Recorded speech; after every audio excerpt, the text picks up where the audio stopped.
ॐ तच्छंयोरावृणीमहे गातुं यज्ञपतये दैवी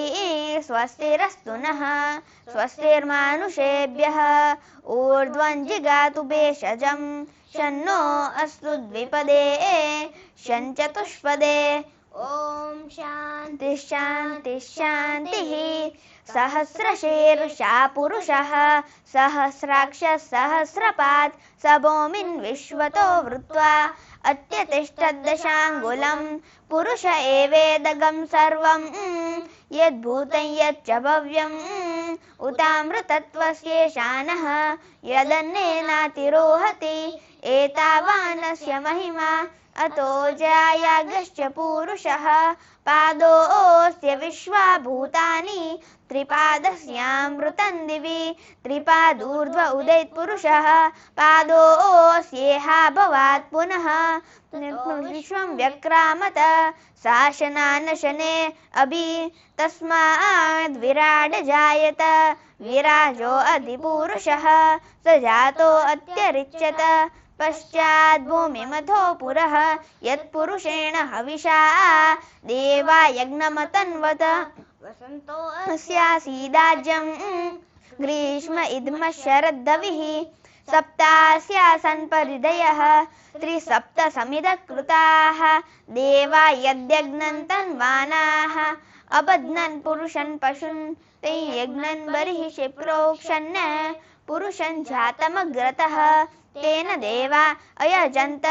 साद्या ऋषयश्च ये तस्माद् यज्ञात् सर्वहुतः संभृतन् पृषदाज्यं पशुगस्तागश्चक्रे वायम्यान आरण्या ग्राम्याश्च ये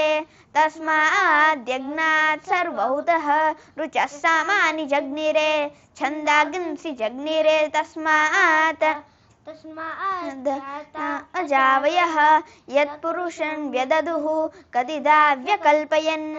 मुखं किमस्य कौ बाहु का ऊरुपादावुच्यते ब्राह्मणोऽस्य मुखमासीत् बाहुराजन्यः कृतः ऊरु तदस्य यद्वैशः पद्व्याग्निशूद्रो अजायत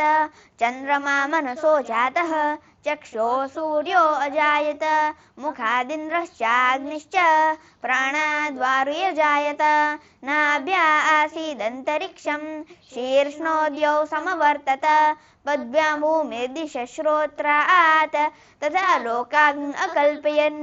वेदाहमेतन् पुरुषन् महान्तम्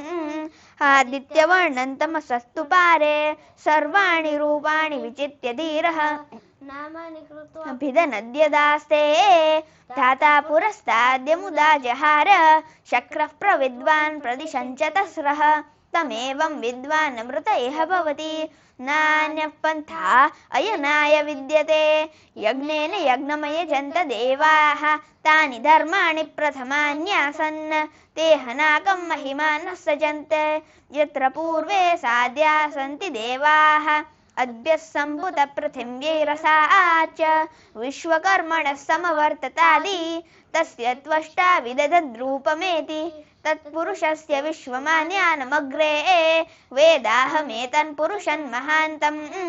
आदित्यवर्णं तमसत्परस्तात् तमेवं विद्वान् अमृत इह भवति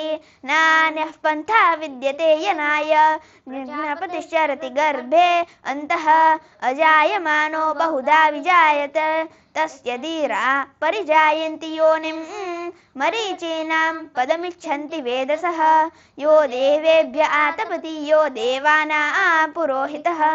पूर्वो यो देवेभ्य जातः नो रुचाय ब्राह्मणे रुचं ब्राह्मं जनयन्तः देवा अग्रे तदब्रुवन् यस्वैवं ब्राह्मणो विद्यात् तस्य देवा असन्वशे